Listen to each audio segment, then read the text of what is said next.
Marçal Talks, com ele, que é Iron Man, Ultraman e que corre dormindo, Pablo Marçal!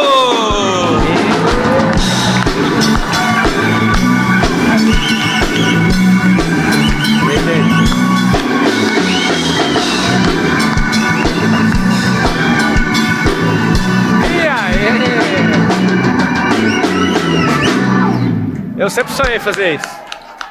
Eu vi aquele gordo lá na Globo, Jô Soares, fazendo isso. Eu achava isso massa demais. Não falei que ele é gordo, ele que falava que era gordo. Ele falava o beijo do gordo, era ou não era? É o seguinte, hoje é um grande dia, mas o Esse é quem? Já começou a fazer doideira. É o seguinte, hoje é um dos caras que meu primeiro contato com ele pessoal foi numa banca de pastel, num condomínio. Alguém sabe o que é? E eu usei uma técnica de network muito violenta para não parecer fã, porque eu sempre fui fã desse cara. Eu ficava doido vendo ele, então assim, vai ser muito especial essa entrevista, essa conversa. A gente estava sentado, eu vou falar na hora que ele estiver aqui, mas eu quero te falar que esse cara, ele dirige para uma mesma televisão tem 30 anos. Ele pega o carro dele e toda semana vai lá gravar, tem 30 anos fazendo isso. Ele, uma vez saiu na Veja que ele era o sucessor do maior comunicador do país. Ele é um cara assim que eu tenho um respeito gigantesco, ele está dominando aí. Ele diz que está engateando, mas eu não paro de ver vídeo dele, corte, está fazendo os podcasts dele e continua há 30 anos numa grande televisão. E é um cara que a gente vai extrair muita coisa, vai destravar muita coisa aprendendo com ele. Quero uma salva de palmas para Celso Portiolli! Celso Portiolli! Bacana? Você tá aqui? Ó, e aí, gente? Ai. Tudo Celso bem? Portiolli aqui, Ei, mano. Zanó. Não, salva de palmas pro Celso Portiolli. Bom, hein?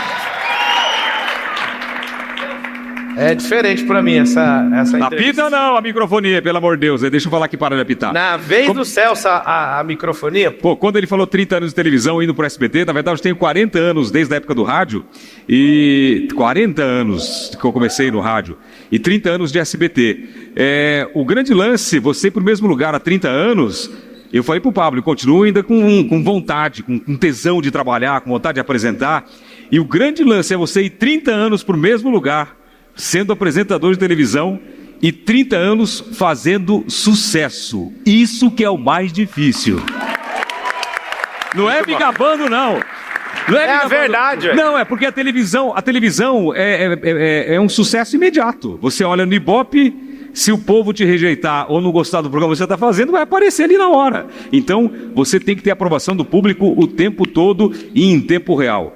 Não é uma profissão fácil, por isso que tem poucos, mas é uma coisa que eu amo fazer e eu acho que eu nasci para esse negócio aí. Uma vez na Veja saiu que ele seria o sucessor do Silvio Santos.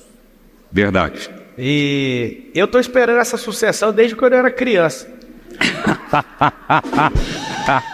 O Celso, para mim, é um dos maiores. Sem brincadeira nenhuma. Pela energia, simpatia, tudo, ele é um dos 5 maiores comunicadores do país hoje. Eu, de verdade, eu ficava esperando, assim, na minha adolescência eu falava, ele vai suceder o Silvio Santos. E aí, cara, minha adolescência passou, eu vou fazer 40 anos, esse cara tá aqui na minha frente, mano. Pois é, mas você tem que lembrar que o Silvio Santos parou e está descansando faz pouco tempo. Faz 1 ano que ele está na casa dele. E eu nunca quis ser o sucessor do Silvio Santos. O que aconteceu foi, numa grande generosidade do Silvio, quando eu comecei... Genialidade. Quando eu comecei, eu era um cara da produção e entrei no lugar da Angélica. Tanto é que a reação do público, quando me viu entrar no programa, eram 250 estudantes esperando a Angélica entrar, e eu entrei para apresentar, eu fui vaiado na primeira apresentação que eu entrei na televisão.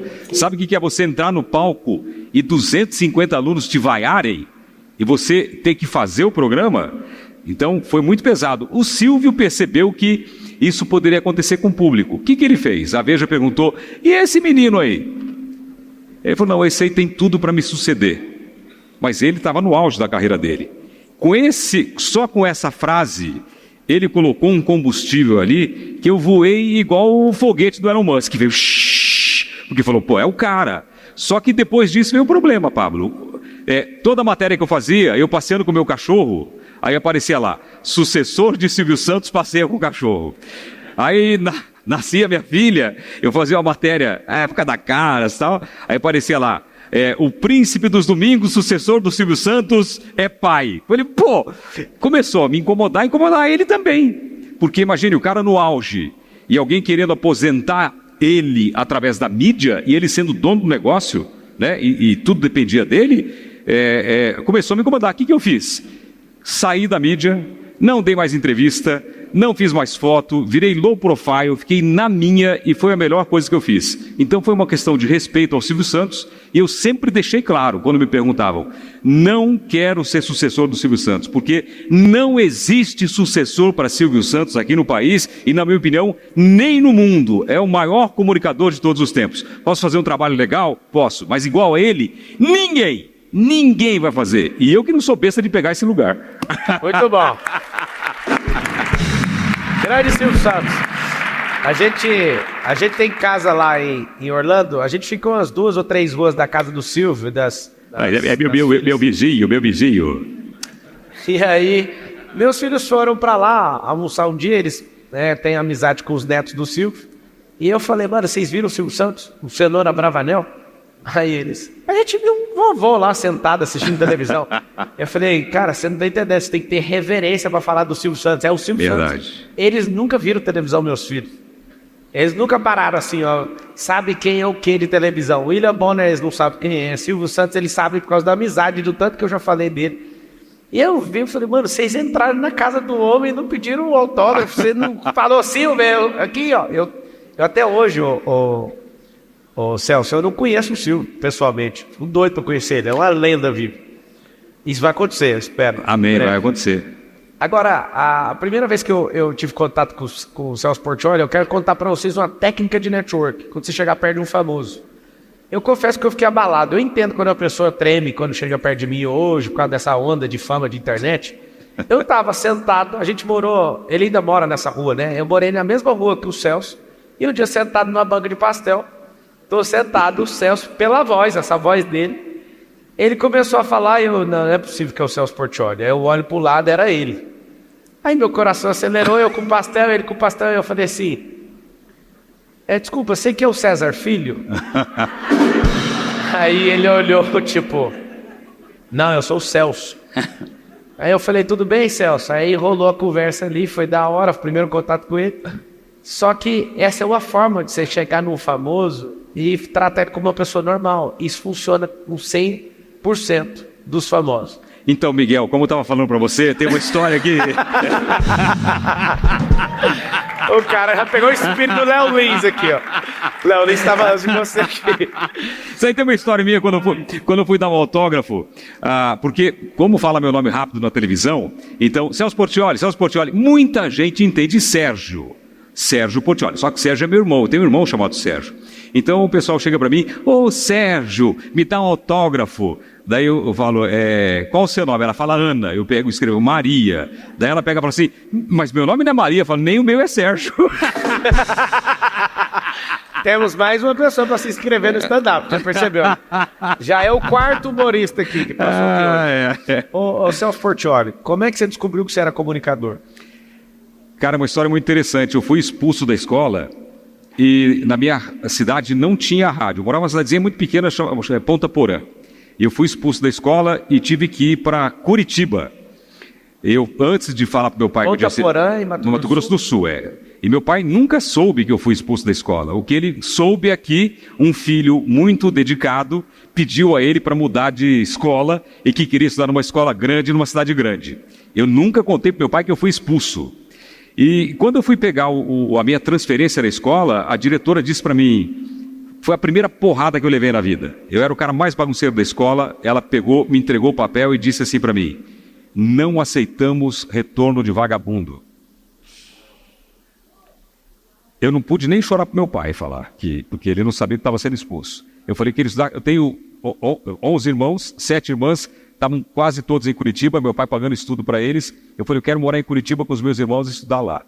Peguei minha transferência e fui para Curitiba. Quando eu cheguei lá, me matricularam numa escola positivo. Aí, quando fizeram as contas, eu tinha que tirar tudo 9 e 10 para passar. Aí eu descobri que eu não conseguia ler. Eu lia e não entendia. Dislexia. Eu não sabia, isso não foi diagnosticado naquela época, na minha vida, não foi. O que eu comecei a fazer? Tinha um radinho 2.0 em casa. Eu comecei a gravar as matérias e ouvir. Então eu gravava e ouvia, gravava e ouvia.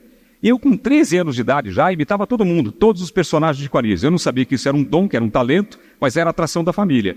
Então eu gravava e ouvia, gravava e um dia, eu ouvia, e um belo dia... Tá o quê? Tá gravando, pessoal, que isso aí é bom, isso é bom. E aí, Meta? Ei, Meta, stop.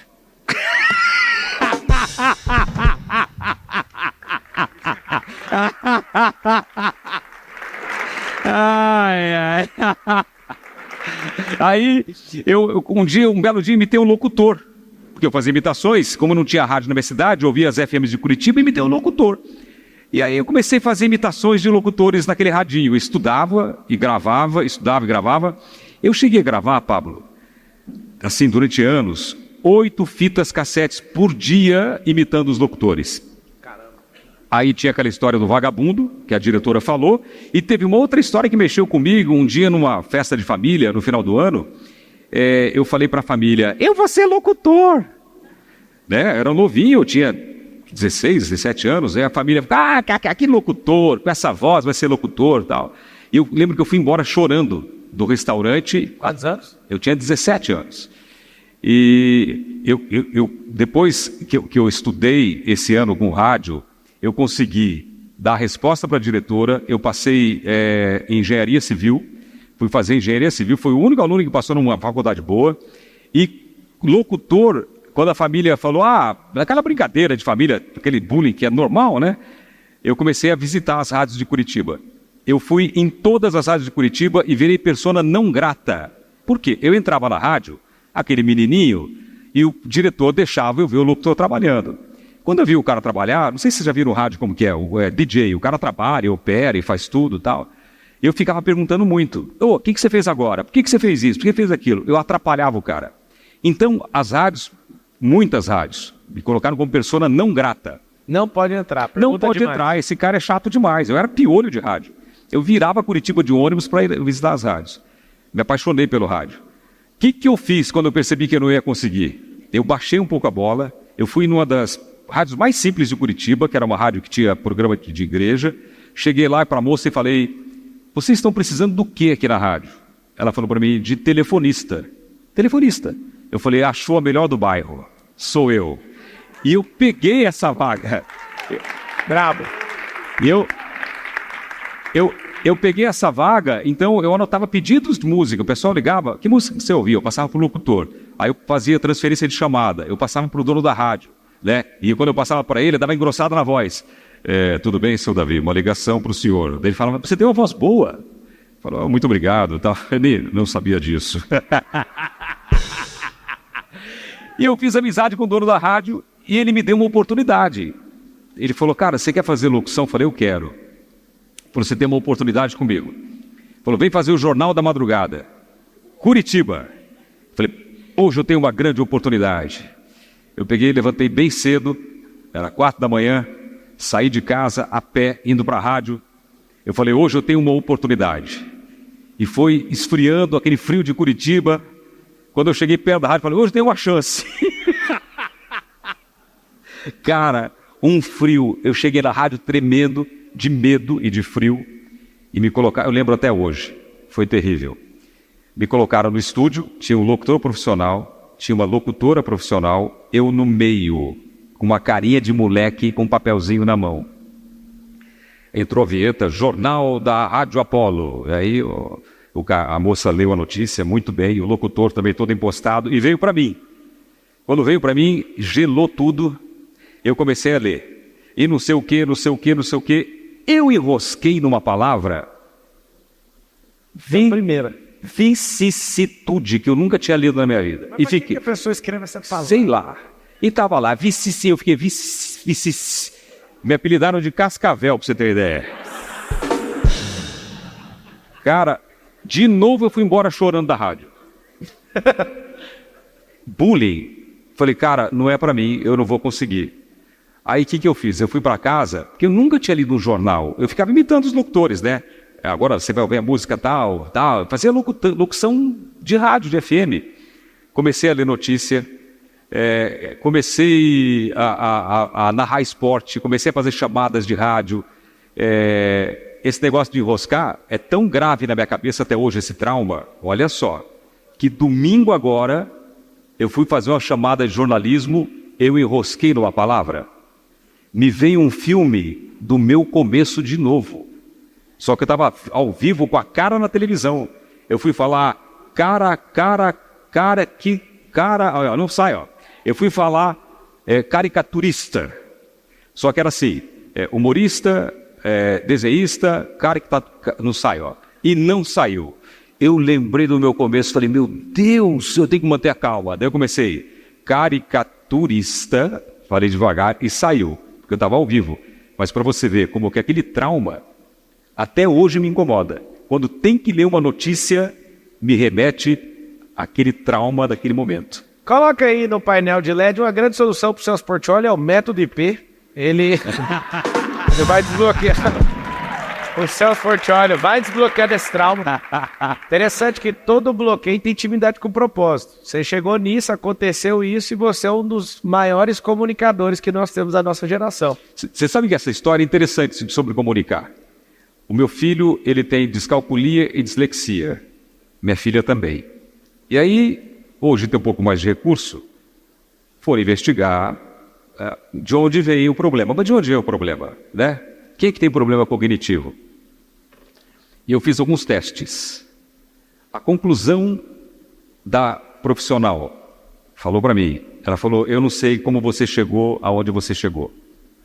Uma pessoa que não tem nenhuma dificuldade cognitiva, tinha que se esforçar de 0 a 10, teria que se esforçar 10. Você teve que se esforçar 100. Uau. Só por causa da minha paixão pelo rádio. Eu gravava de 8 a 10 fitas por dia a minha vida inteira. Eu deixei de gravar e de treinar em casa microfone não faz muito tempo. Eu nunca fiquei distante de um microfone. Então, estava em casa sem fazer nada, ia para o microfone, vi um locutor que eu gosto, tentava fazer uma locução parecida com a dele. Assisti uma televisão, via a Hebe Camargo vendendo, tentava vender igual a Hebe Camargo. Eu sempre disse que os grandes foram os meus professores, eu nunca precisei pagar nada, porque eu aprendi olhando e treinando. Então, quando ela falou isso para mim, cara, eu fiquei emocionado. Eu falei, pô, eu sei o tanto que eu lutei, eu sei o tanto que eu ralei, o tanto de não que eu recebi, o tanto de teste que eu fiz e reprovei. Quantas vezes o diretor olhava na minha cara e falava assim, você é sem sal, você não vai a lugar nenhum. E eu não desisti, mas pelo meu amor à comunicação.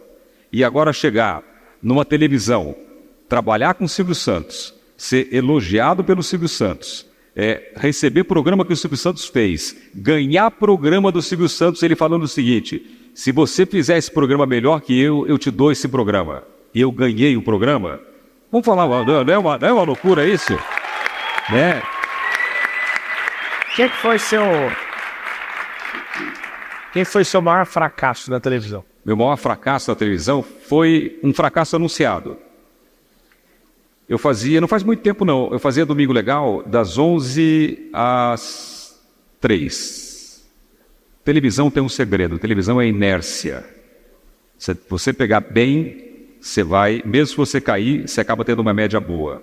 Pegou com 11, entregou com 9, você vai dar média 10. Se você pegar com 1, para você alavancar, se não tiver alteração na grade da concorrência, é difícil as pessoas migrarem de canal. Então, televisão é uma guerra estratégica. É bastante interessante isso. E o Silvio Santos me chamou e falou, ô Portiolli. Ele me chama de Portiolli. E diz que se ele falar 6 vezes seu nome, danou. Ele, ô Portiolli, ô Portiolli. É Portiolli, eu contei 3. Falei, tem que parar aí. Aí ele falou, vendi o seu horário para Disney. Eu falei, o quê? Não, eu vendi das 11 às 13 para Disney. Você vai entrar às 13 até às 15. Eu falei, Silvio, vai dar errado, filho. Ele, não, mas o dinheiro é muito bom. Eu falei, para nós? Ele falou, não, para mim. Daí ele falou, não, mas vai dar certo. Eu falei, Silvio, o que a concorrência vai fazer?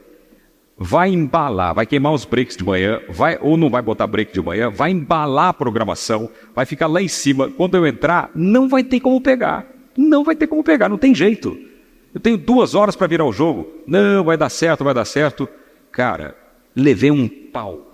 Mas levei um pau. E eu fazia programa ao vivo e olhando o Ibope com o motor do Ibope na minha frente, sim, vendo o Ibope lá embaixo. Você vendo que você está indo mal e você tem que dar assim, ó. Nossa, terrível. É terrível, sabendo que você não está dando resultado. E mesmo assim eu conseguia levantar um pouquinho, mas quando chegava no final do programa, acabava. Quando estava melhorando, acabava. E tudo que eu falei para ele aconteceu. Mas ele, olha só como ele foi. Por isso que tem que respeitar, né? Ele me deu, nessa época, o programa mais caro. Eu fui falar com ele, falou, tem um programa muito caro. Eu posso fazer? Ele falou, você pode fazer. Ele bancou o programa caro. Ele pegou e arrancou a melhor equipe da concorrência de direção e produção e colocou para trabalhar comigo. Então, ele sabia que eu ia ser prejudicado. Eu não precisava ensinar isso para ele. Aliás, tem uma história muito boa que eu vou ensinar um negócio para ele e vou contar aqui. Muito legal. Ele sabia que ia dar errado. Ele sabia que ia ser bom financeiramente, mas para mim ia me derrubar. Mas ele não me abandonou. Ele ficou tentando de toda maneira me ajudar e fazer virar o jogo. Não tem que respeitar um cara desse? Não tem que ser leal a um cara desse? Então, assim, a admiração que eu tenho por ele é muito grande, porque levei muita bronca, levei muita puxada de orelha, fiquei fora do ar, mas a minha história com ele é uma coisa incrível. E o Silvio Santos pode contratar quem ele quiser, mas ninguém vai ter a história que eu tenho com ele. Ninguém. Bom. Ninguém. Pra quem não sabe, o Celso também tem rádio. Ele tem são 2? 3 emissoras de rádio. 3? 3. Você, como apresentador, como é que você despertou essa coisa de comprar a sua? Porque sua paixão começou no rádio. Eu tinha largado mão desse negócio de rádio já. Isso aí aconteceu o seguinte, eu viajei com a minha esposa, eu fui esquiar durante 30 dias, só eu e minha esposa. Meus filhos já estavam um pouquinho crescidos, a família deu apoio, ficou em casa e tal. E quando eu voltei, meu filho tinha 5 anos. 5 anos. E eu voltei ele imitando o Pica-Pau. Eu olhei igualzinho. De repente ele fez a voz de um desenho. Cara, eu me vi nele. Falei, eu fazia imitações. Ele está fazendo imitações. E fez outra voz. Ele faz uma voz do Batman. Ele faz uma voz grave. Que o locutor da Globo Padrão, que é Dirceu Rabelo, que ficou meu amigo agora, um grande amigo meu, ficou passado com a voz dele. Falou, você tem que investir nesse menino. O que ele consegue fazer é um negócio impressionante, mas ele não quer saber. Aí eu comprei, pintou naquele dia uma emissora de rádio para comprar. Eu falei, meu filho vai trabalhar em rádio, vou comprar uma rádio para ele. Não estava forte as redes sociais ainda. Acho que nem tinha começado direito. E aí eu peguei e comprei uma emissora, mas pensando no meu filho. Falei, cara, ele vai querer trabalhar em rádio, vou investir nele. Uma coisa que eu queria há muito tempo, mas já tinha perdido essa vontade de ter emissora de rádio. E comprei uma emissora. O tempo foi passando, ele não se interessou muito por comunicação, pela timidez, fez curso de DJ, mixa muito bem, eu também fui DJ, eu tive casa noturna.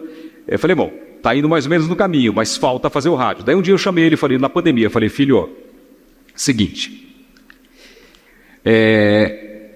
seu pai, eu posso te ensinar tudo que eu sei de rádio. Técnica de microfone, como colocar voz, como falar, como vender. Vamos comigo? Pandemia, você não está fazendo nada. Tem estúdio aqui em casa. Ele está com quantos anos hoje? Agora está com 21. Ele falou, pai, não quero. Eu falei, tá bom, respeitei. Passou um tempo, 4 meses, falei, filho, vamos lá. Vamos fazer rádio com o pai aqui. A gente faz rádio ao vivo aqui, faz de casa para as rádios e tal. Ele falou... Coloquei ele lá na frente do microfone, saí, falei, fica sozinho aí, fala o que você quiser. Deixei o computador gravando, olha o que a timidez faz, né? Voltei, quando eu voltei, entrei, ele estava olhando para o microfone, olhando para o computador, e não tinha gravado nada no track, nada. Ele não tinha conseguido falar nada, travado. Não, insisti, falei, vamos de novo. Ele ficou meio assim, falou, não quero, pai, não consigo. Aí ele teve que gravar um vídeo, depois, nos 6 meses, gravar um vídeo para a faculdade para se apresentar. Ele teve que se apresentar.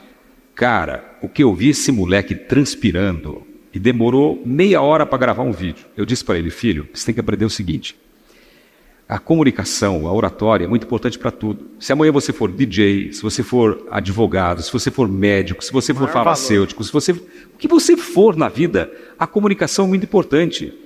Eu garanto para você que destrava. O seu pai era travado, o seu pai não conseguia falar. Eu estou falando aí há 40 anos, eu fui aprendendo. Vai na minha, destrava. Agora começou, está fazendo fono, está gravando umas coisinhas, eu acho que ainda vai decolar.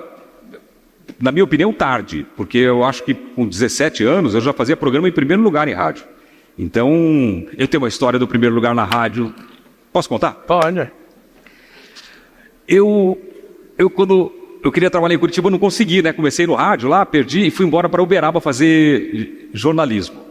Primeiro dia que eu cheguei em Uberaba, vou resumir tudo, hein, gente? Cheguei em Uberaba para fazer a matrícula na faculdade, no shopping da frente do ponto de ônibus, assim, tinha uma pesquisa. Quem é quem no rádio de Uberaba?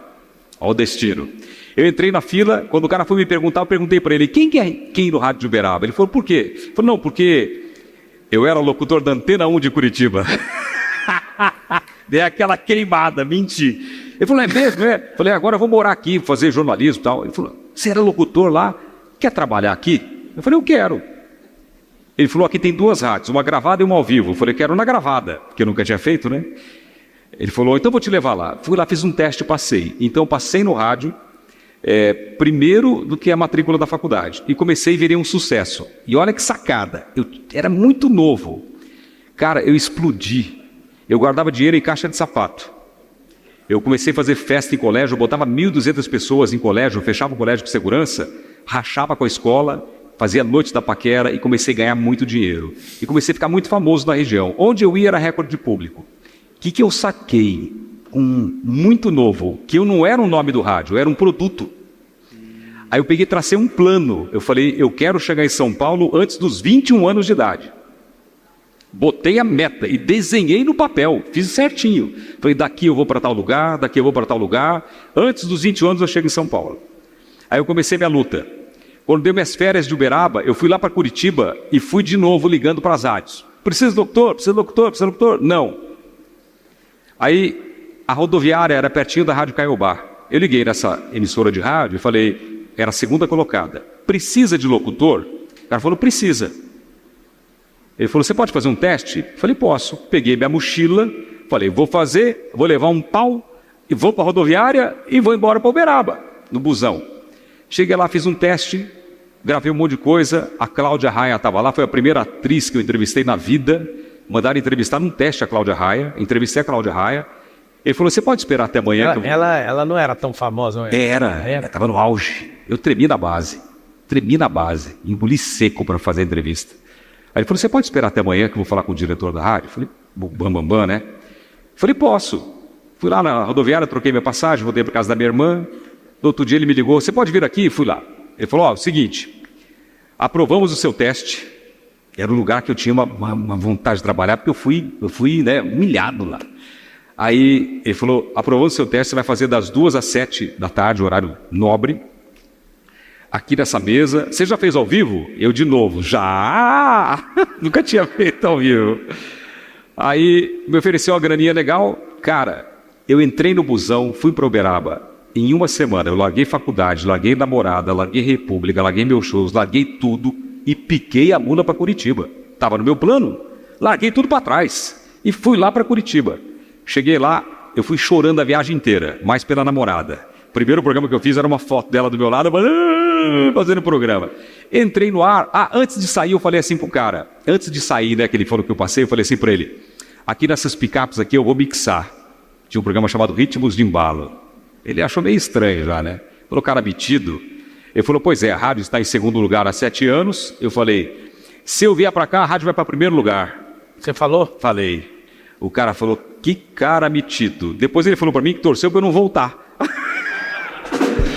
Eu voltei. Cheguei lá, comecei a fazer programa, comecei a mixar. E nessa rádio não podia falar nome. Era proibido falar nome. Então você entrava, falava, Caiobá, você liga, é só sucesso. Desanunciava as músicas. Eles me permitiram, no intervalo comercial, conversar com os ouvintes. Então eu começava a conversar com a dona, Maria, tudo bem? Dava risada, brincava, tal. Ela pediu uma música, já vou tocar música, tal. E eu comecei a mixar naquelas picapes, falar com os ouvintes. Primeiro mês, a rádio empatou com a primeira colocada. O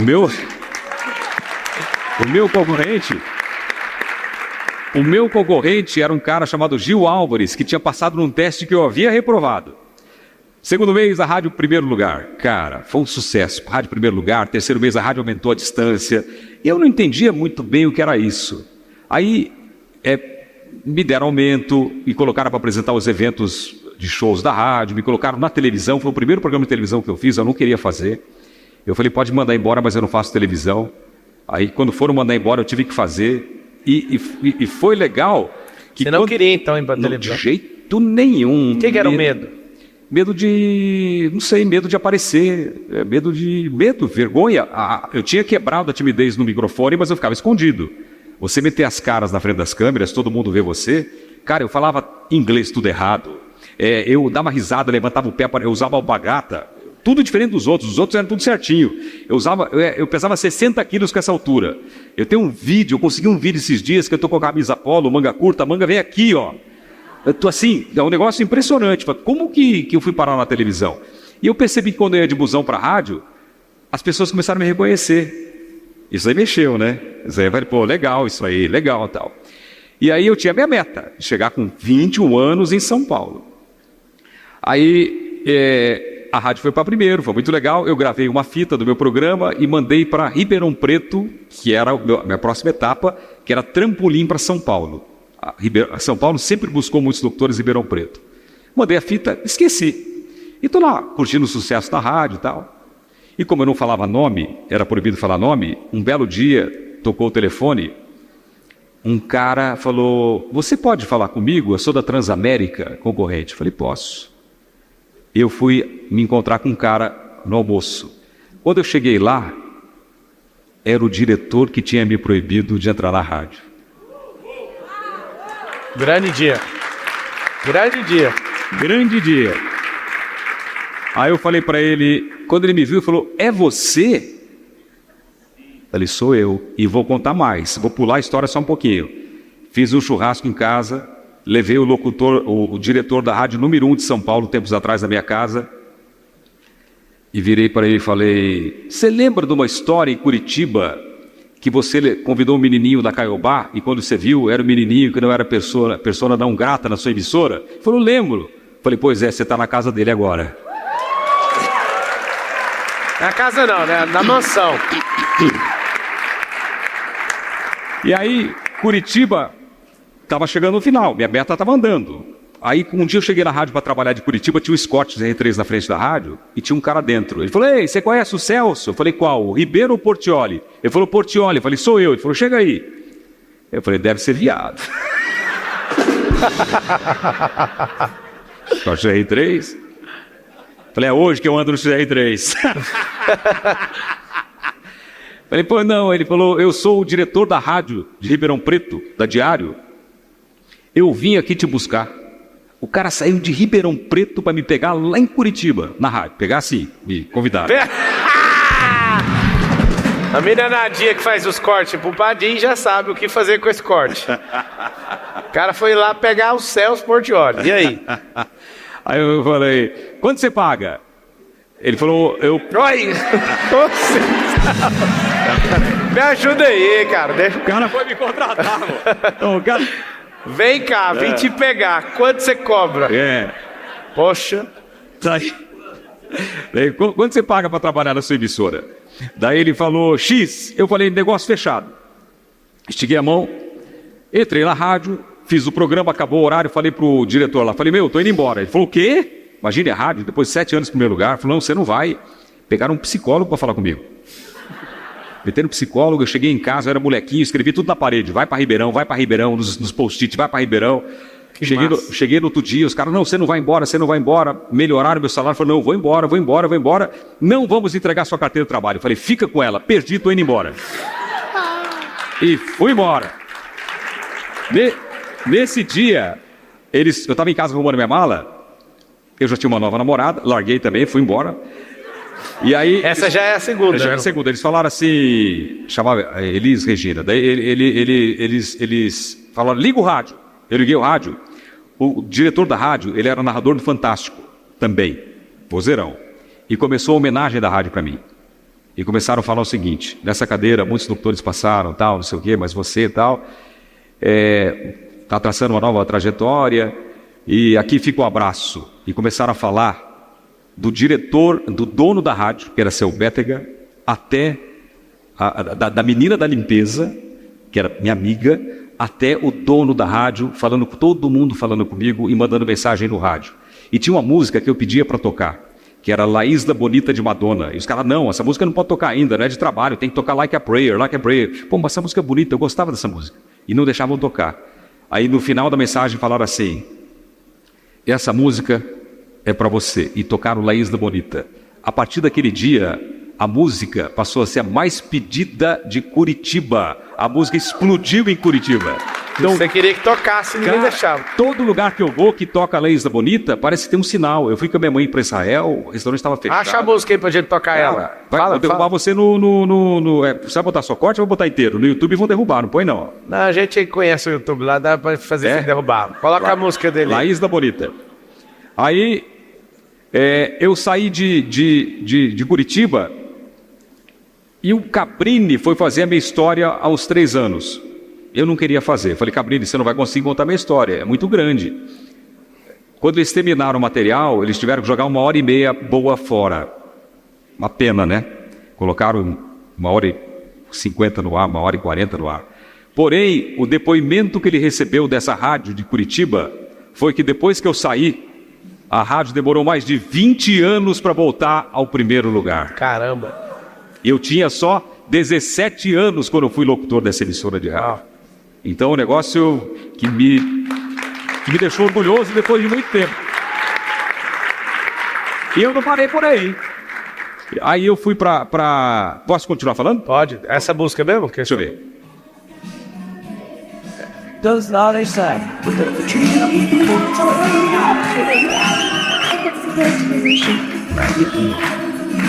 Essa música.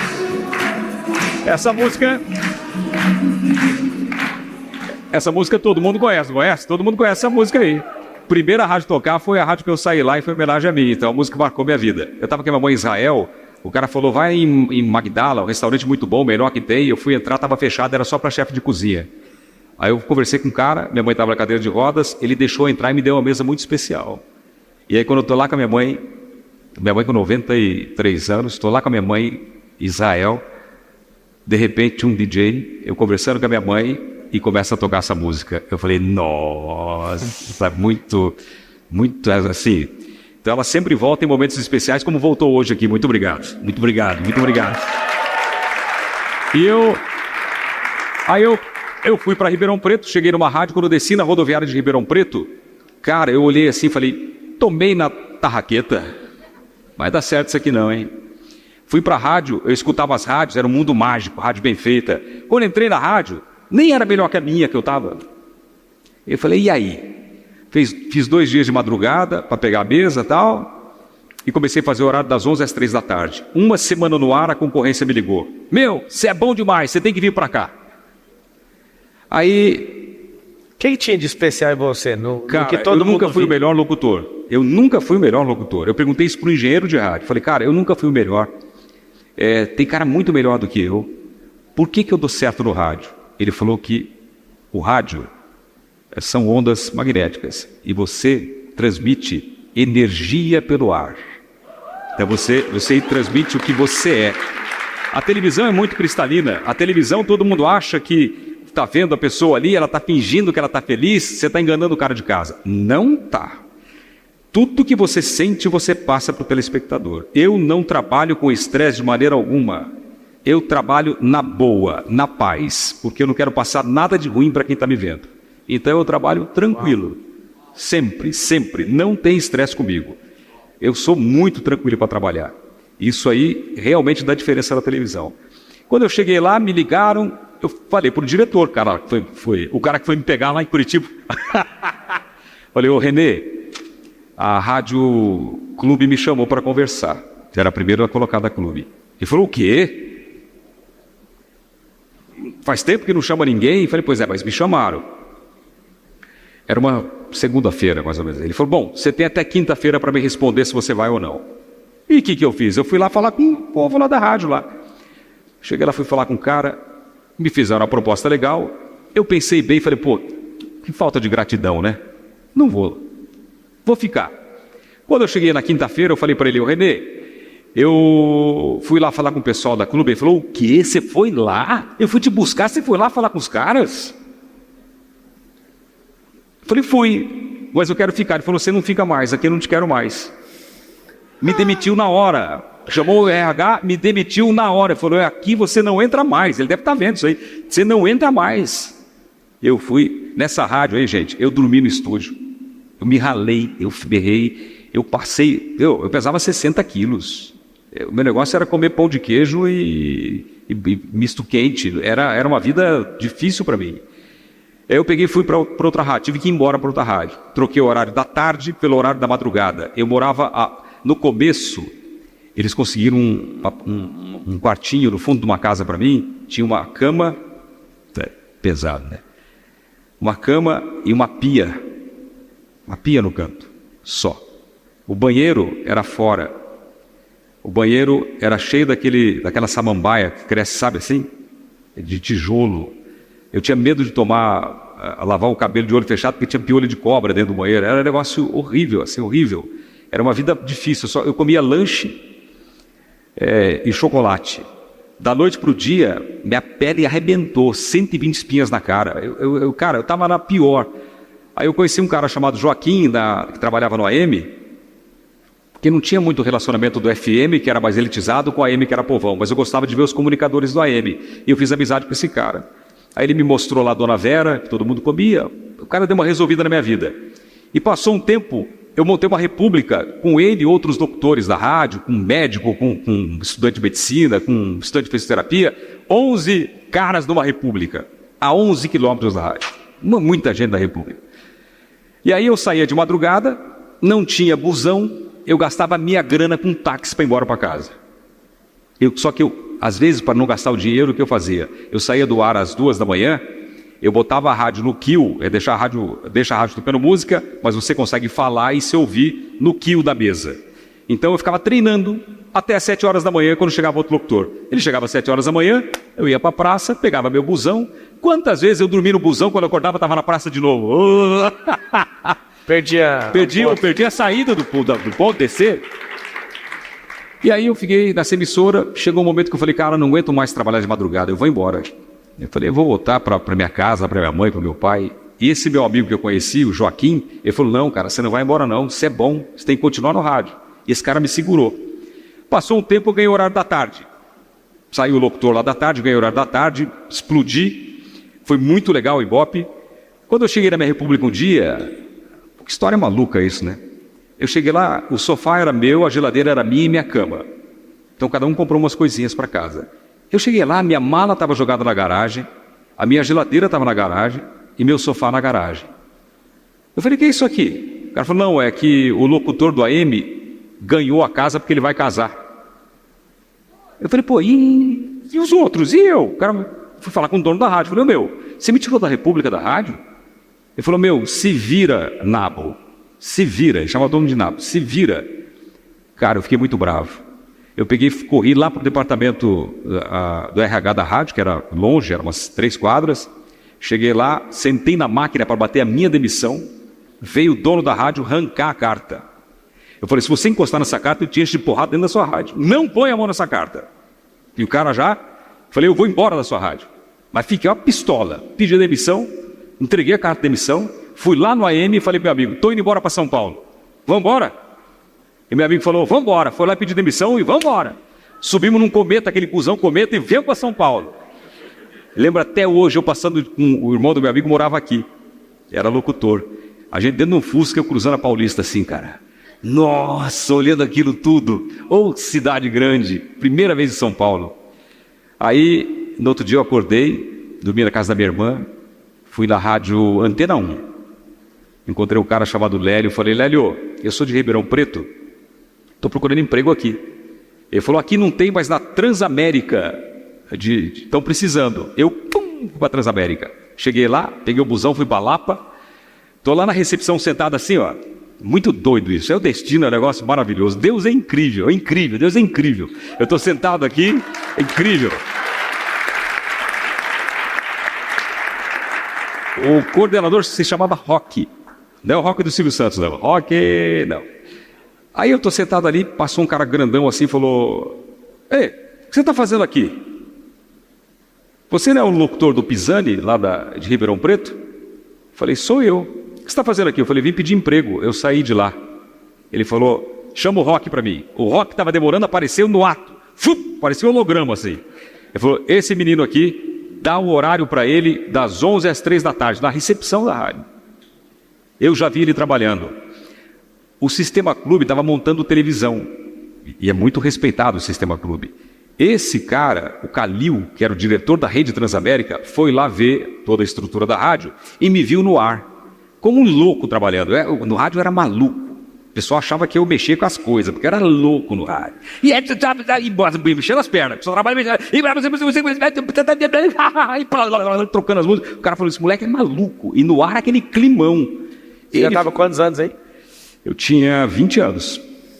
Daí ele falou, eu te vi trabalhando lá, você vai ser contratado. E eu fiquei esperando a minha reservista vir de Maringá, para poder, como é Banco Real, né, era o Grupo Banco Real, para poder registrar na Transamérica. O pessoal da Band ficou sabendo que eu ia trabalhar na Transamérica. Eu estou dentro da Transamérica, o pessoal da Band invadiu a rádio, me pegou e falou, não, você não vai trabalhar não, vamos embora. Me levaram para a Band, eu nem estreiei na Transamérica. Eu falei... Você tem uma noção, e tanto que é bom a demissão, né? Às vezes você ter a coragem, passar por uma situação adversa e ter coragem de sair de um lugar. O cara veio na esperança, chamou um outro louco, chega aqui, o cara já reconhece, tem gente sabendo sobre você, mas você não imagina a potência que você já carrega, né? É. E aí uma demissão faz o cara vir para a terra onde ele governa faz tempo, né? Uma das principais TVs, e o cara prosperou tanto com comunicação. Uma demissão não é o fim. Ou se alguém te demitiu, que foi o primeiro caso, né? Para ter a segunda demissão, tem que ter a primeira. Ou se você pediu para sair, não tenha medo. Você sabe o que você carrega? Se você sabe o que você carrega, você não precisa de ter essa preocupação. Então os caras te pegaram lá na Band. Tô te gravando. Fala, Meta. Hey Meta. Já deu aqui, ó. Hey Meta, recording. Não, fala take a video. Hey Meta, take a video. Deixa eu ver se tá ligado. Tá piscando aqui, ó. Agora foi. Tá gravando. Tá gravando. E aí, os caras te sequestraram e levaram. Me sequestraram e... Mark Zuckerberg, um beijo. Ele vê tudo essas coisas da gente. Aí... Aqui, ó, tá gravando. Tá gravando? Acho que eu parei. Parou? E aí eles me levaram pra Band. Aquela minha meta de chegar com 21 anos em São Paulo, antes de completar 21 anos.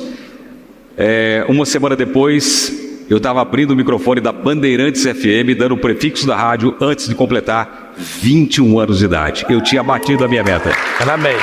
Você tinha desenhado isso, tinha 17. Tudo. Aconteceu exatamente tudo como eu desenhei. E a história com o Silvio Santos, eu também desenhei. Eu fui embora de São Paulo, eu fiquei 6 meses na Band. O que aconteceu comigo? Eu fazia programa de rádio, levantava, acabava o programa de rádio. Eu fiz a Hora do Ronco, todo mundo conhece, até hoje está no ar. Era primeiro lugar, ainda é primeiro lugar. E eu saía do ar e ficava preocupado com meu pai. Meu pai com um monte de filho, tinha filho que trabalhava com ele, mas ele precisava de mais ajuda. São quantos irmãos? 12. Eu perdi só um irmão, que era o maior empreendedor da família. Eu perdi ele, um acidente muito besta assim. Hoje nós somos 11, né? Eu sou mais novo de 12. Então eu tinha um peso da consciência. Preciso ajudar meu pai. Eu, 6 meses depois de realizar o meu sonho, bater minha meta, eu larguei tudo. Cheguei no diretorzão da rádio, falei, estou indo embora para ajudar meu pai. A Bandeirantes, pela primeira vez, permitiu uma despedida no ar. Eles deixaram dar, foi uma choradeira.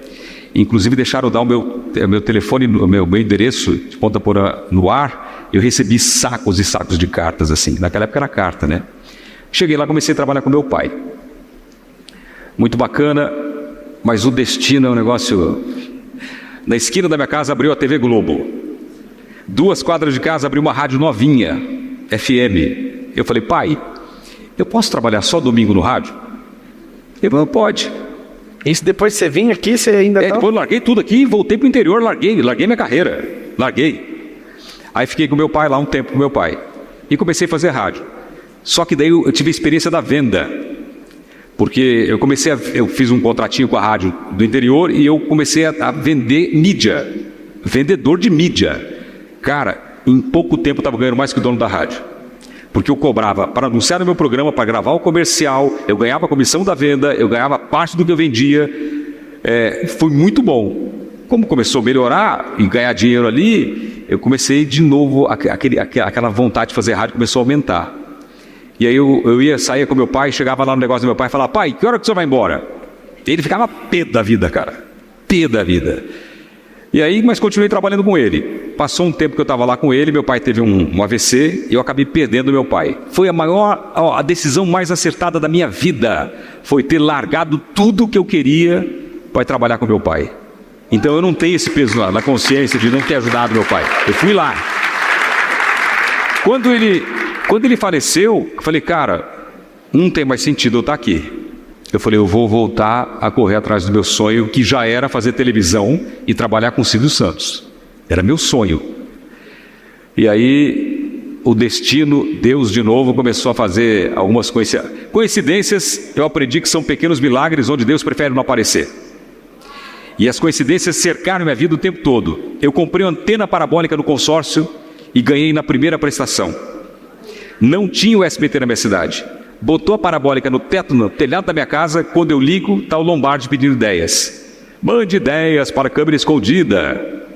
Eu, na minha casa, eu tinha um estudinho de rádio, que eu fazia vinhetas para as rádios do interior, que eu ganhava dinheiro com isso também. Um estudinho bem simples, era um tape deck, uma mesinha de som, um microfone. E meu pai tinha uma câmera VHS, grandona, que comprou no Paraguai. Isso há 30 anos. Eu fiz o que fazem hoje. Eu coloquei a câmera em cima de livros e falei durante 50 minutos da minha vida.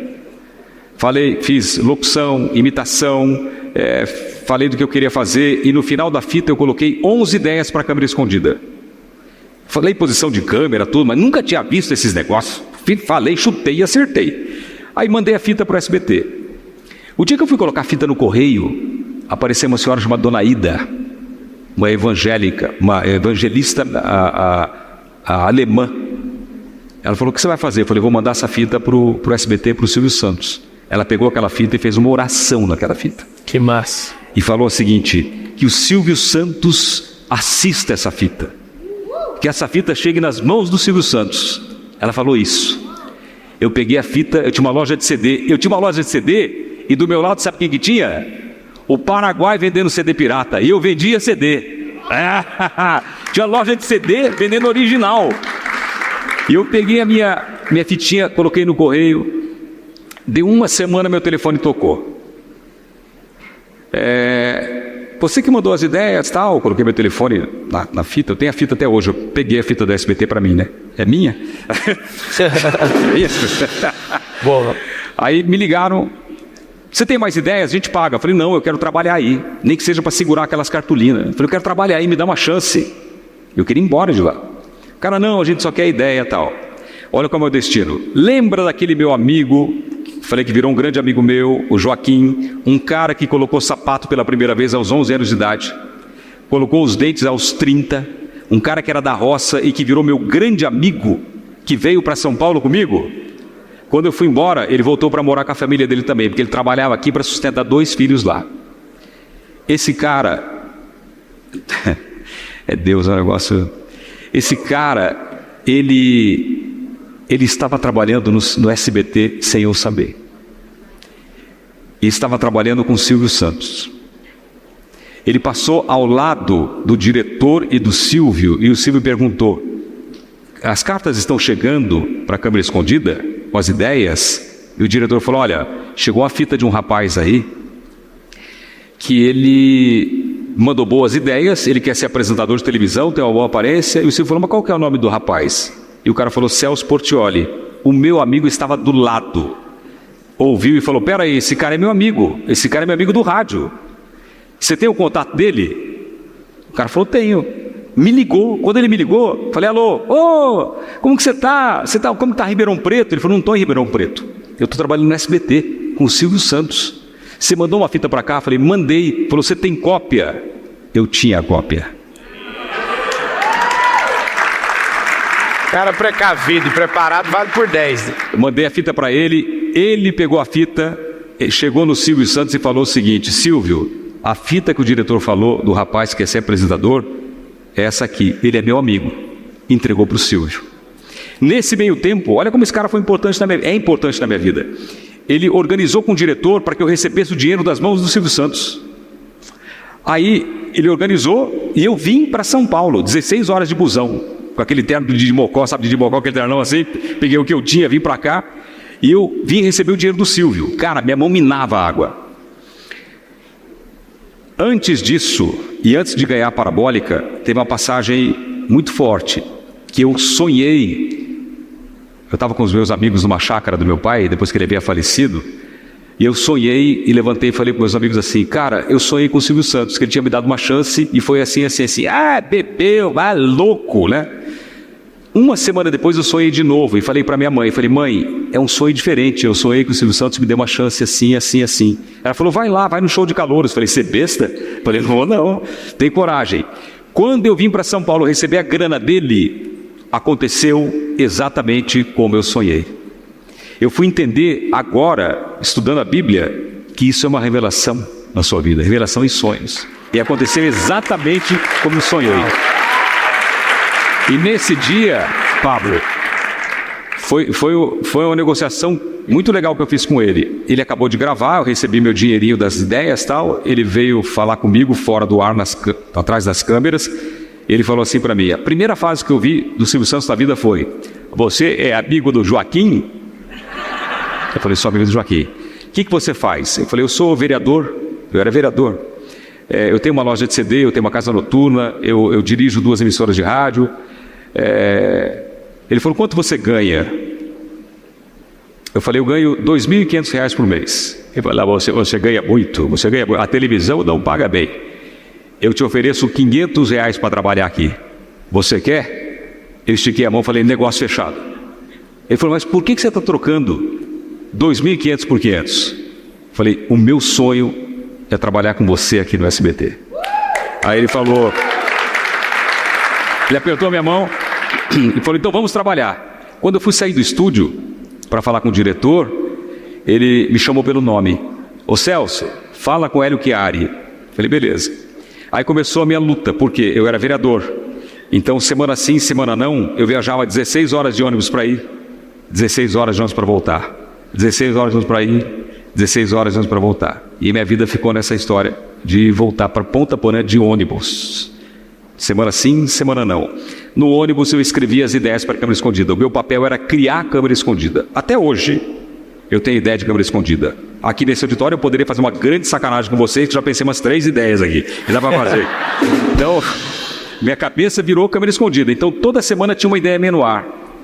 E eu tinha um papel que dificultava, que eu tinha que ler as cartas, eu tinha que ver as fitas, e eu não podia copiar a ideia daqui e nem ideia das fitas. Porque as fitas o pessoal sabia, e copiar a ideia de carta daria problema jurídico. Então eu tinha que criar coisas inéditas. Cara, isso aí deixou minha cabeça trabalhando como um louco, assim.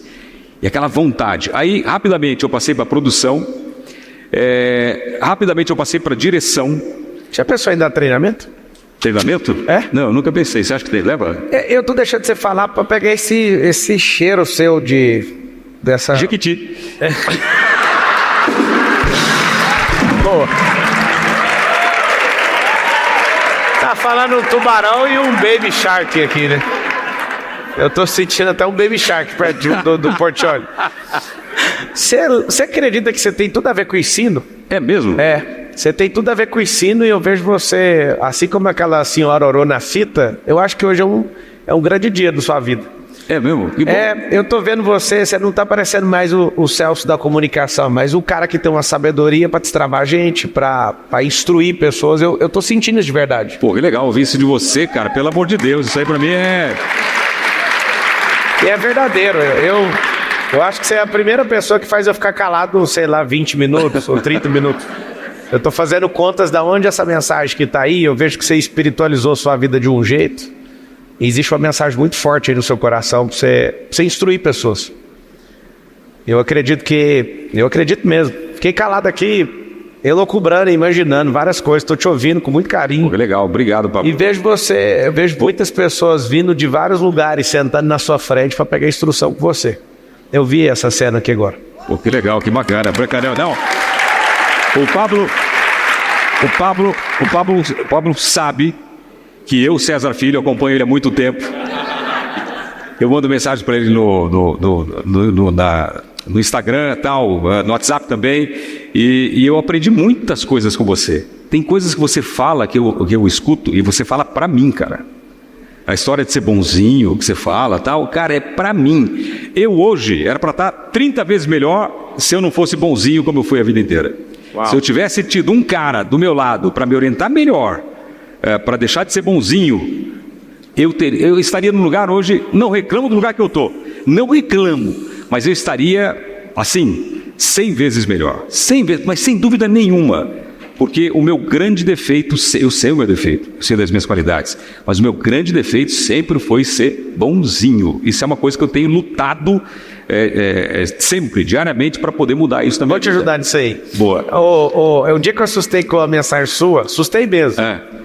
Pessoal, o Celso de vez em quando vê, ele sempre me manda alguns vídeos assim, até ideias, ele fala, olha isso aqui, a gente troca ideia e tal. Mas no dia que você me respondeu, tamo junto até depois do fim. Aquele dia que você respondeu desse jeito, eu mostrei para algumas pessoas, eu falei, o Celso tá na frequência.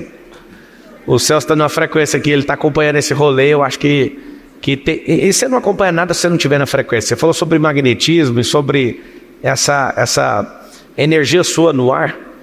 Não no ar da TV, mas em qualquer atmosfera, né? A transmissão é feita pelo ar. Se você não suporta aquela frequência, você nem entende aquilo. Então, acho que daquele dia, algo diferente despertou dentro de mim, de observar você diferente. Aí eu vi você ali no podcast, saindo fora de TV, não deixando a TV, mas transbordando a televisão, né? Pro lado de fora da TV. Eu de verdade imagino que é o novo tempo do Celso Portiolli. Acho que alguém vai falar assim, foi um dia num palco com um caipira lá de Goiás.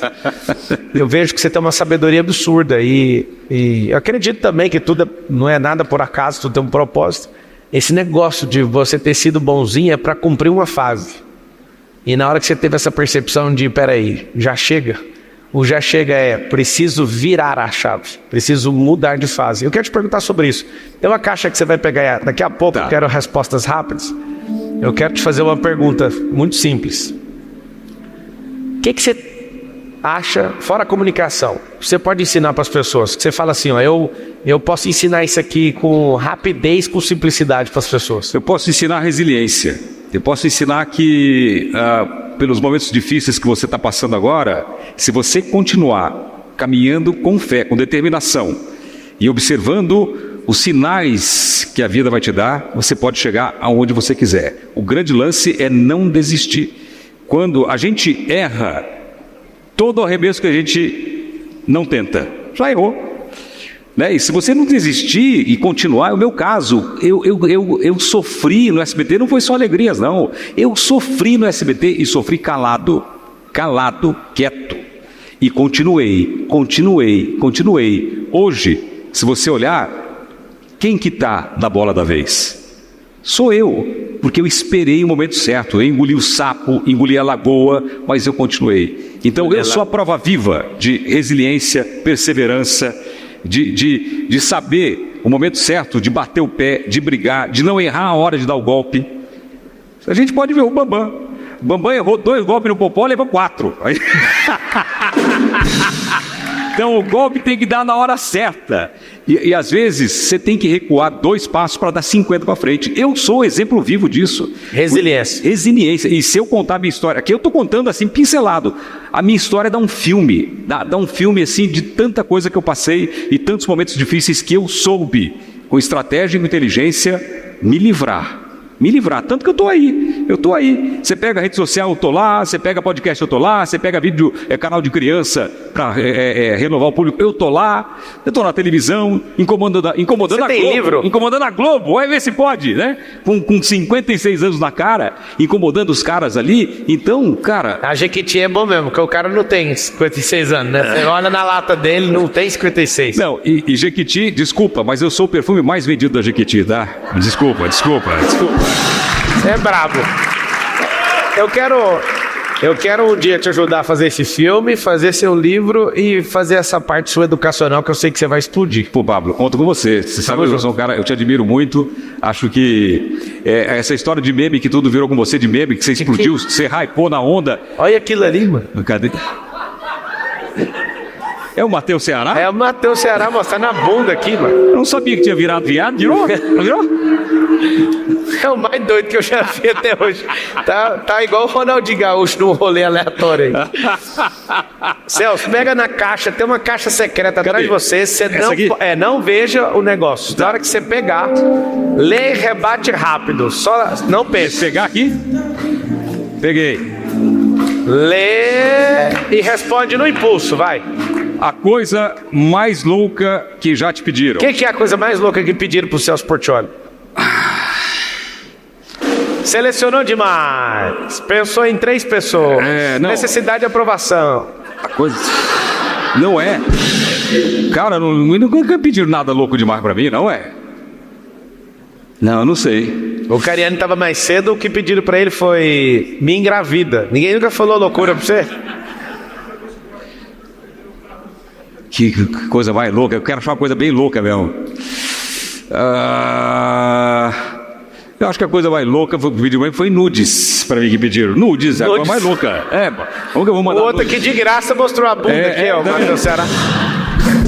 Não, pra mí nunca pediram nada, eu não sei se é respeito, eu não sei se cria uma barreira, se as pessoas têm vergonha, mas pra mim nunca. Cara, eu nunca, o pessoal fala, nossa, você é bonitão, a mulherada, nunca, não tenho sex appeal, nunca, sou de boa. Aí o cara fala, você é a cara do Jim Carrey, eu vou pros Estados Unidos, ninguém me pede autógrafo como Jim Carrey, então, acho que tem essas coisas assim, o povo acha uma coisa, pensa uma coisa, mas comigo não acontece, não tem essas coisas loucas de pedir pra mim. Isso é frequência, é porque você não tá emitindo essa frequência. Vai pra próxima. Vamos ver se a próxima eu consigo achar uma coisa...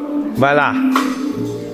A maior conquista. Qual foi a maior conquista? Minha maior conquista foi a minha família. Minha família é a minha maior conquista. Minha então esposa... olha pra aquela câmera e manda uma mensagem romântica pra sua esposa. O meu amor que está comigo há 33 anos. Ela começou comigo na época das vacas magras, lutou por mim, a minha mulher que me conquistou. É uma história muito bonita de amor.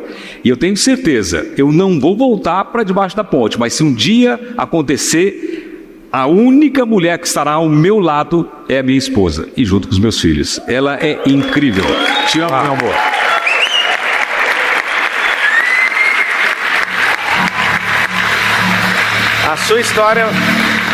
A sua história precisa não ser só contada, você precisa ensinar como ser um cara desse jeito, entende? Tamo junto, até depois do fim. Até depois do fim. Vai mais uma. Mais uma. E já prepara aí que nós vamos direto no como com o Celso Portiolli, hein? Seu maior vilão. Quem é seu maior vilão? Meu maior vilão. Meu maior vilão está dentro de mim. Que eu falei aqui e repito, o meu maior vilão foi a minha não bondade de ajudar os outros. A minha maneira de ser bonzinho na hora de tomar decisões importantes, de pensar mais nos outros do que em mim. Meu maior vilão é esse. Eu não... Agora estou tentando fazer de tudo para mudar isso, mas isso foi o que me atrapalhou a vida inteira. Não saber falar não, ser muito bonzinho, pensar mais nos outros, colocar os outros em primeiro lugar. Tem que colocar? Tem. Mas você tem que se valorizar. E muitas vezes eu não soube me valorizar. Na verdade, você tem que colocar as pessoas em primeiro lugar, seguindo o que Jesus orientou. Ame a Deus e o próximo como a ti mesmo. Você precisa estar numa sequência. Sim. O amor também não é uma qualidade humana. Ela vem dele, eu me sinto amado por ele, eu me amo e eu dou desse amor. Ou seja, é um transbordo que vem dele. Sim. Você tem que ser bonzinho sempre. Uma pessoa boa. Boazinha nunca. Exatamente. Porque senão vai sobrar para você e para quem você ama. Uma vez eu levei uma bronca do Silvio Santos, que fazia cada sessão premiada, com a pirâmide premiada, e tinha os números lá, e eu era super rigoroso com isso, só eu sabia onde estava, que eu não queria que vazasse, e aí eu era super honesto com isso, sempre fui, cuidava disso, foi um pedido meu para a televisão, não quero que ninguém saiba, só eu sei, e a moça participou, era um prêmio de R$10 mil, isso há muitos anos atrás, era um excelente prêmio, e a moça, quero o número 3, falei, pensa bem, número 3, vou mudar, número 5, eu falei, olha, tem que pensar bem, hein? Ela falou número 7, falei, vamos abrir o número 7, ganhou R$10 mil. Eu induzi ao ganho. Tocou o telefone do switcher. Silvio Santos quer falar com você. Silvio Santos estava assistindo na hora, perdendo R$10 mil. Eu engrossei a voz e falei, alô? Aí ele falou, ô Portioli, você não pode fazer bondade com o chapéu dos outros. Ele falou, aqui não é igreja para você fazer caridade. Você tem que ser justo. Nem bonzinho, nem malzinho. Justo. Se você dá 10 mil no seu programa e ajuda a ganhar 10 mil, eu sou obrigado sempre a ajudar a pessoa a ganhar R$1 milhão no meu programa. Então, seja justo. Tanto é que até hoje, se alguém vai no meu programa, faz gracinha de soprar, de ajudar, eu viro bicho. Não permito. Pode ser um game de brincadeira, de torta na cara. Não pode ter nada fora do que é justo. Nem bonzinho e nem malzinho. Aprendi com ele, foi uma porrada, mas eu aprendi. Justo. Ele fica o tempo inteiro na TV assistindo tudo. Fica. Ih, tem tanta história com ele. Um dia, tem muita história boa com ele. Brigas homéricas, discussões. Ele já te demitiu? Ele não me demitiu, mas ele me deixou em casa muito tempo ganhando sem trabalhar. Um dia eu cheguei para ele e falei, Silvio, eu tinha gravado 13 pilotos num programa. Aí eu fui falar com o diretor, era o Lacê, que era da Globo, tinha ido para o SBT. Eu falei, Lacê, eu quero trabalhar. Ele falou, fica tranquilo, a gente vai te enrolar, pedir mais um roteiro, você grava e vamos te enrolando. Deu 2 minutos a secretária, seu Silvio quer falar com você. Eu desci lá, o Silvio, oi, como vai, tudo bem? Faça mais um roteiro para mim. O cara falou que vão me enrolar. Deu uma fita na minha mão, falou, veja essa ideia. E eu falei, Silvio, 13 pilotos você não põe no ar. E aí? Faz o seguinte, você vai precisar de mim? Ele falou, por enquanto não. Eu falei, então me manda embora. Ele falou, não, eu te pago muito bem, tem contrato. Ou você fica em casa recebendo, eu gravo o piloto. Eu falei, você não colocou a terceira opção aí? Eu falei, qual? Ele falou, em setembro, sei lá, um pouco para frente, eu estreio em outra emissora. Eu vou romper o contrato. Rapaz, pensa no homem brabo. Quando eu falei que ia romper contrato com ele, primeiro que não precisa de contrato, é só na palavra. Mas quando eu falei que ia romper um contrato com ele, esse homem ficou bravo demais. E levantou e começou a dar dentro da minha cara e saiu. Ele ficou tão assim que ele saiu do camarim, foi pro corredor no meio de todo mundo e a briga foi lá para fora. E aí começou, daí ele falou para mim, não, porque você está tomando remédio antes da doença. Eu falei, Silvio, você tem um império. Falei, se você parar de trabalhar, a sua família, suas filhas não vão passar necessidade. Eu estou começando na televisão, você está me deixando fora do ar, meu contrato vai vencer. Se eu parar de trabalhar, artista fora do ar não vale nada. Falei, como que eu vou fazer para sustentar minha família? Eu preciso trabalhar. Não, daí ele falou assim, o que você vai fazer da vida? Eu falei, Silvio, enquanto eu tiver isso aqui, eu não passo fome. Se eu for vendedor de panela, eu vou ser o melhor vendedor de panela do Brasil. E outra coisa, eu vou seguir seus passos. Quando você saiu da Globo e montou o seu canal, você cresceu demais. Eu vou sair daqui, eu vou copiar todas as suas ideias. Eu vou para outro canal. E o pau foi. E foi daí quando aquele falou, não, você está nervoso, vai tomar um café que eu vou gravar o programa e já volto. A gente conversa daqui a pouco. Quando eu virei as costas, foi mais longo ainda, foi um negócio assim, aí quando eu virei as costas, o segurança que estava do lado falou, rapaz, eu já te admirava, agora muito mais, hein?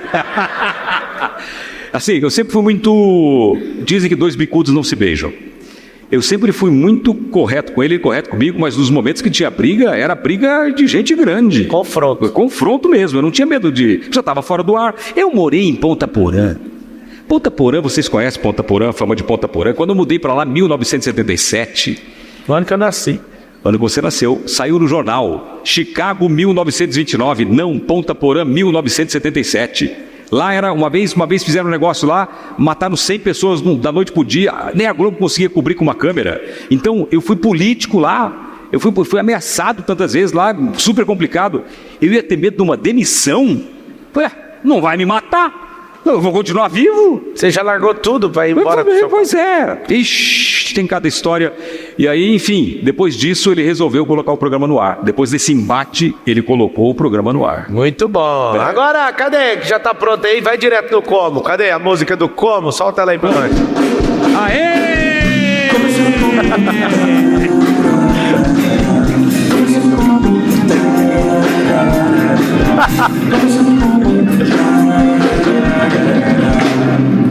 Os seus Portiolli batendo palma ao contrário, vocês perderam. Como é que é? Vai lá direto do Como para Celso Portiolli. Boa tarde a todos. Eu me chamo Mariciane. Cadê? Aonde? Aqui. Legal. E eu gostaria de saber de você, Celso, qual foi o melhor conselho que você já recebeu para sua carreira e como você adaptou isso aos seus dias.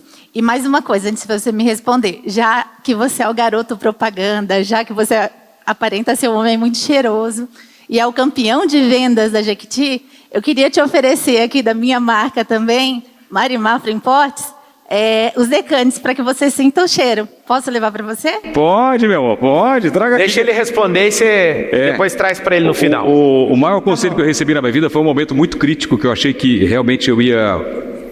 Minha vida estava correndo risco.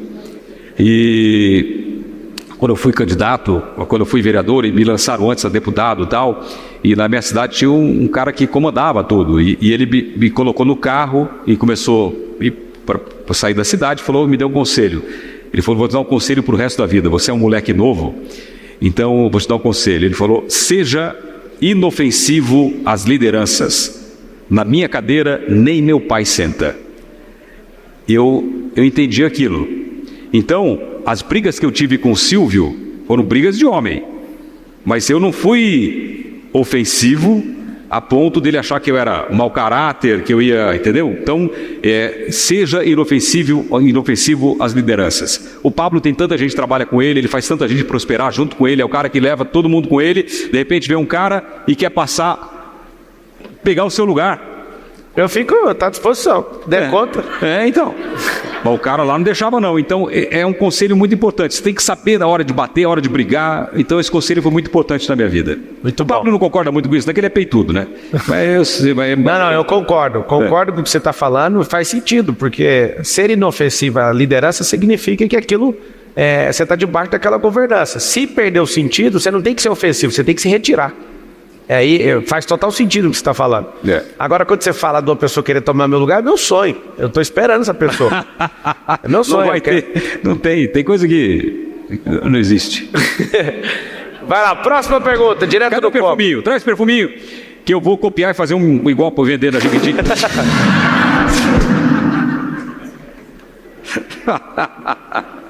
É perfume seu, Você trabalha com isso? Muito obrigado. É bom que você já mexeu ele, você veio tremendo. Já está misturado aqui. Vai lá, próxima pergunta para Celso Portiolli. Boa tarde, Celso. Boa tarde, Pablo. Fábio Pestana. Celso, uma pergunta para ti. Nos momentos difíceis, como você encarou ter que deixar os seus meninos, a sua família, para encarar a sua profissão, ter que viajar aí e tudo? Não teve muito isso, eu tive sorte, eu fui um cara privilegiado. Toda vez que nascia um filho meu, o Silvio Santos me tirava do ar. Uma coincidência louca da vida. E um dia eu agradeci a ele. Falei, você fez uma coisa boa para mim. Porque nascia um filho meu, eu estava fora do ar. Então eu curti muito o crescimento dos meus filhos. Teve uma época tão doida que eu cheguei para ele e falei, você precisa de mim? Ele falou, não. Falei, então fazer o seguinte, tem programa para mim nos próximos anos? Não tem programa. Posso ir nos Estados Unidos dar inglês? Você quer ir nos Estados Unidos dar inglês? Pode. Eu falei, mas você continua me pagando? Ele falou, continuo. Eu fui morar 8 meses nos Estados Unidos e ele me pagando salário e eu morando lá de boa com os meus filhos e estudando inglês. Quando eu voltei, ele me chamou lá e falou assim, aprendeu a falar inglês? Eu falei, não.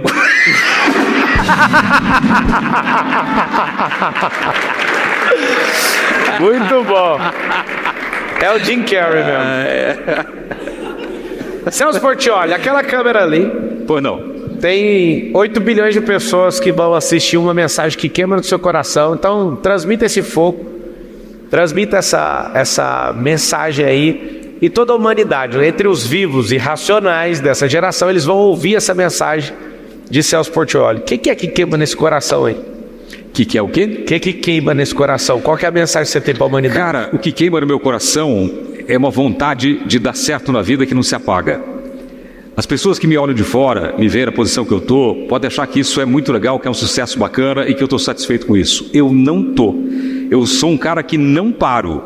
Eu no meu carro, vindo para cá, eu estava fechando 2 negócios. 2 novos negócios na minha vida.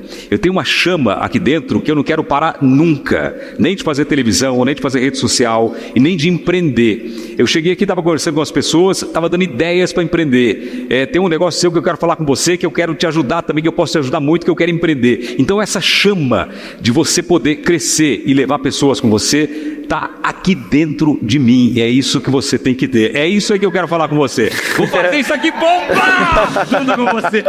Você sabe que a sua imagem é uma das melhores imagens que tem do país, né? Sim, é verdade. De confiança. Na verdade, eu sinto inveja de você. De verdade. Não, você não tem inveja, não. Não, eu vou te falar que eu tenho. Só que eu não tenho o que fazer, não dá pra consertar mais. Né? Esse negócio de polêmica, de meme e tudo. Eu queria ter a imagem sua, de um bom garoto. Eu tenho essa imagem. A minha rejeição é muito pequena. A minha rejeição é mínima. Só que eu queria minha conta, eu queria meu patrimônio, eu não queria trocar.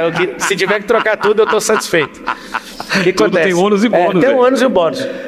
Inclusive, essa seguradora aí, que provavelmente você vai ver o Portiolli envolvido com a gente também, que é um grande negócio que o mineiro construiu, que é o nosso presidente Kennedy, é uma seguradora sem preconceito. Então você faz seguro em 5 minutos, carro rebaixado de leilão, a gente não tem ciúme do seu carro. Ou achamos ou pagamos. Se der errado aí o rolê, eu tenho um prazer. Um aluno meu fez o seguro, o Celso, e aí ele mandou mensagem: eu quero o carro. Eu falei: calma, é 30 dias para pagar. E aí a gente vai e acha o carro.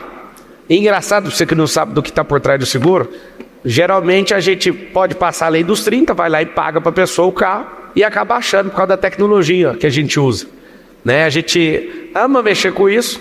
E a maioria dos carros que a gente acaba pagando por não achar, depois de pagar, a gente acha o carro. E não sei se você sabe, não adianta. Aí a gente não devolve o carro mais, porque já te pagou, né? Aí a gente vai lá e cria outro procedimento para o carro.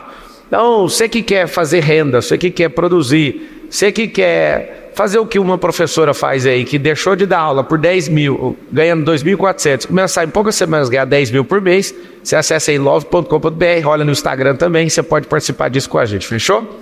Boa. É o seguinte, esse é Celso Portiolli, provavelmente, Celso, as pessoas vão nos ver juntos, que eu tenho um carinho muito especial, eu vi algo poderoso em você, eu quero que você me conte comigo, eu quero ser servo nessa transição sua aí, que eu vejo que você vai ser um cara muito forte no ensino. Pô, legal, muito obrigado por você ter vindo. Uma salva de palmas para Celso Portiolli. É nóis. Vamos tirar a foto. Tchau, obrigado. Valeu. Pode ser aqui?